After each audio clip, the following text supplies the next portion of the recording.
Meus amigos, vamos falar agora um pouco sobre o valor da causa, né? Meu nome é Charley Teixeira Chaves, né? E vou falar um pouco sobre o valor da causa. Todo processo tem que ter um valor estimado da causa, né? Ou seja, o que que é isso? Na petição inicial, quando você vai elaborar a petição inicial, ela vai ter o endereçamento, né? A competência, para qual juiz que vai, a qualificação, tanto do autor como réu. Quando eu falo em qualificação, é nome, endereço, estado civil, endereço eletrônico, bem como CPF e assim por diante. Mesma situação do réu. A causa de pedir remota, que é remonta os fatos, eu vou remontar o que está acontecendo comigo, a historinha verdadeira do que foi ocorrido. A causa de pedir próxima, que nada mais é a conjugação ou interligação dos fatos com o argumento jurídico. Então, a causa de pedir próxima é o do direito, o argumento jurídico, né? Bem como pedido, né, que é o pedido imediato, que eu quero uma condenação, uma declaração, um pedido constitutivo, e o pedido imediato, que é o bem da vida, né, o que eu realmente desejo do Estado juiz para que venha me dar. Além disso, eu tenho que pedir o valor da causa, ou melhor, eu tenho que constar o valor da causa. Hein? Por que o valor da causa é importante? Porque é dele que vai ser extraído as custas processuais. Então, através do valor da causa, que vai ser fixado as custas, vai ser estabelecido conforme uma planilha que já é divulgada nos respectivos tribunais. Ó, sendo tal valor da causa, você vai deve pagar tais valores de custas. Né? Então, através do valor fixado, estabelecido pela parte na petição inicial, é que vai ser observado os valores das custas processuais. E veja bem, o valor da causa não é um valor inventado pela parte. Na realidade, na lei vai estabelecer o quanto de cada hipótese, né? Nós vamos estabelecer um mecanismo objetivo para ajudar a parte na petição inicial a construir esse valor da causa. O valor da causa também, quando estiver valor errado, né, ele vai também poder ser questionado tanto pelo juiz, o juiz de ofício, lembrando, sempre quando eu falo de ofício, é que o juiz, sem requerimento de ninguém, ele pode corrigir o valor da causa, porque já tem impacto nas custas processuais, bem como em outras hipóteses que a gente vai colocar também. E a parte também pode questionar através de preliminar de contestação. Quando eu falo preliminar, que vem antes da própria defesa de mérito, eu vou falar uma preliminar. E essa preliminar ela pode ser impugnar o valor da causa, para que o valor da causa seja corrigido e adequado conforme a realidade real do processo. Então, a parte também, na contestação, na sua defesa, pode, em fase de preliminar, o que é preliminar? É um assunto que deve ser discutido antes do mérito, ou seja, impugnação da causa é um valor, impugnação da causa é uma preliminar que vai discutir qual que é o valor correto conforme a realidade dos fatos. E aí as partes podem discutir.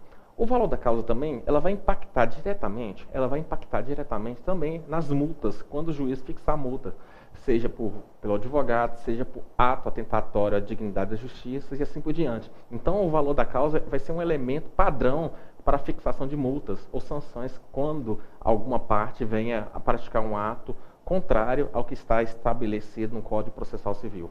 Diante disso, vamos falar um pouco, né, para ficar claro, após esse breve resumo do valor da causa, nós temos que sempre colocar, toda petição inicial deve ser atribuído um valor da causa. Esse valor tem que ser certo e que tenha conteúdo econômico imediato. Veja bem, professor, mas se essa causa não tem um valor econômico imediato, mesmo assim tem que ter valor da causa. Já coloquei para vocês que o artigo 292 do CPC, do novo CPC, ele cria critérios e que obriga que toda petição inicial, bem como reconvenção, tenha o valor da causa. Petição inicial é a petição inaugural do processo. Reconvenção também seria como se fosse uma petição inicial. Porém, é uma petição inicial feita dentro do mesmo processo. Lembra que eu já tinha em outra aula falado do pedido contraposto? Na realidade, a reconvenção é quando o réu deseja fazer um pedido contra o autor. Para evitar um novo processo, é permitido a figura da reconvenção. O réu ele vai se tornar autor e o autor vai se tornar réu. Ou seja, eu vou ter uma petição inicial onde o autor pede alguma coisa e vou ter a reconvenção onde o réu pede outra coisa contra o autor. Então nós temos uma inversão, ou seja, uma duplicidade de ações que é a reconvenção. Então a reconvenção permite que o réu se torne autor. Evita, assim, pelo princípio da economia, duas ações separadas. E aí o que acontece? Eu tenho uma ação do autor contra o réu, e aí dentro do mesmo processo eu tenho o réu contra o autor. Daí nós falamos em reconvenção. E a reconvenção também tem que ter valor da causa, como acontece com a petição inicial.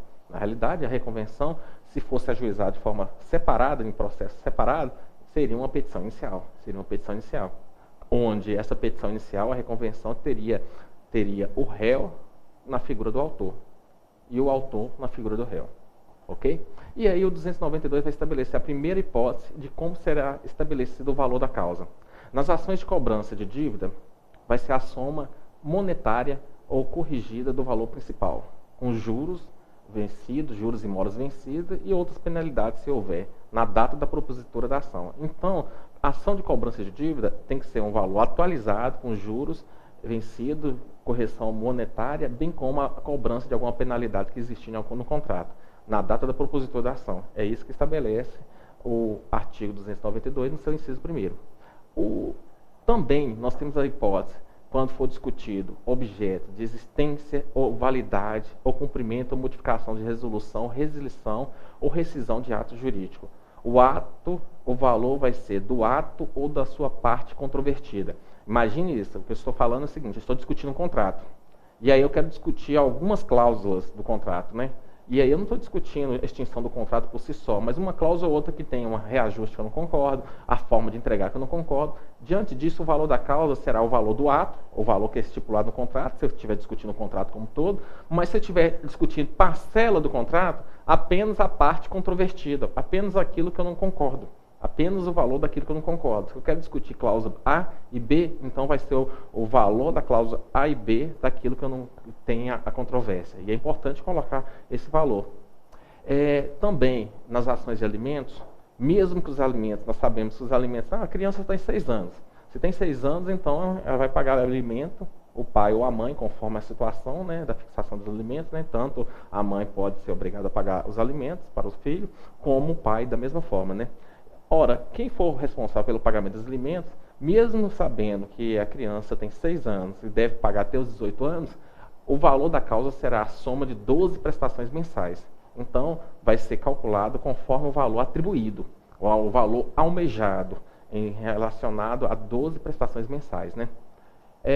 No caso de ação de divisão, demarcação, reivindicação, ou seja, ações que discutem divisão do imóvel, que deseja a divisão de um terreno, ou na caso de situação de demarcação para reviver ou saber de forma precisa onde são os limites da sua propriedade, ou na ação de reivindicação, o valor será da área ou do bem ou objeto pretendido.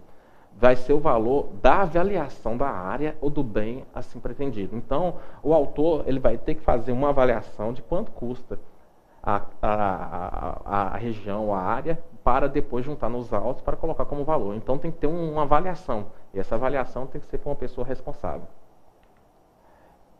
Nós temos a situação de ações de indenização, né, por danos morais, né.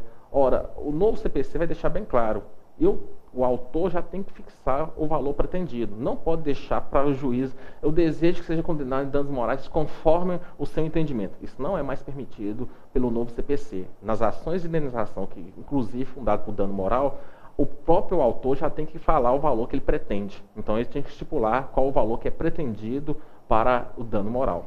Então ele mesmo vai estipular. Nas ações de acumulação de pedidos, a quantia correspondente à soma de todos os pedidos. Então, eu tenho a possibilidade de acumular pedidos, né? Quando eu falo em acumular pedidos, eu tenho que lembrar de pedidos sucessivos, né? O que é pedido sucessivo? É sempre que eu tenho um vínculo de dependência entre esses pedidos, né? Então, eu tenho uma decorrência de pedido. Por exemplo, eu posso pedir reconhecimento de paternidade acumulada com alimentos. São 2 pedidos, né? Então, ou seja, só vai ser reconhecido o segundo pedido, que é o que acontece nos alimentos, se for reconhecida a paternidade. Então, no mesmo processo, eu ajuizo uma ação para reconhecer a paternidade acumulada com os alimentos. E nesse caso, o provimento do primeiro pedido, que é de reconhecimento de paternidade, ele vai possibilitar a análise do segundo pedido, que é a fixação de alimentos. Se o primeiro pedido for negado, logicamente eu não tenho análise do segundo pedido. Diante disso, o valor da causa vai ser a soma de todos os valores ali envolvidos, né? É essa a situação dos pedidos sucessivos. Eu tenho também a situação dos pedidos alternativos, né? E aí, quando eu tenho pedido alternativo, vai ser o maior valor entre eles, né? Ora, professor, o que é um pedido alternativo? Na realidade, é sempre quando a própria legislação permite que o réu ele venha escolher entregar aquilo ou a outra coisa, hein? Então, eu tenho vários pedidos. E a escolha fica incumbido à outra parte. Se a outra parte não manifestar, volta-se para o autor para decidir qual das coisas que ele deseja. Então é um pedido alternativo. Entregue a coisa ou pague seu respectivo valor. Daí o devedor, o réu, ele vai optar entre um ou outro. Se ele, veja bem, se ele não entregar a coisa ou não optar por um ou outro, vai voltar esse pedido para o próprio autor. Daí, qual que seria o valor da causa? O valor de maior valor atribuído para um ou outro pedido. Então, vai ser o maior valor de um ou outro. Teoricamente, né, os valores deveriam ser iguais, né? Porque já que é um pedido alternativo, deveria ser o mesmo valor. Ou seja, mesmo sendo uma coisa material o valor deve ser respectivo ao valor do outro pedido. Em relação aos pedidos subsidiários, aí também o nosso legislador está atento. Então, nas ações que houver pedido subsidiário, o valor do pedido vai ser o valor do principal. O que é um pedido subsidiário? Ora, veja bem, anulou o contrato integral ou, caso não entenda, anule algumas cláusulas, né? Então, eu tenho uma sequência de pedidos. Eu peço para anular o contrato na integralidade. Caso o juiz entenda que o contrato não deve ser anulado, que analise o segundo pedido. Qual que é o segundo pedido? Que só vai ser analisado se for indeferido o primeiro, né? Que seja anulada alguma cláusula, né? Qual que seria o valor desse caso aqui? O valor do principal, o valor do próprio contrato como todo.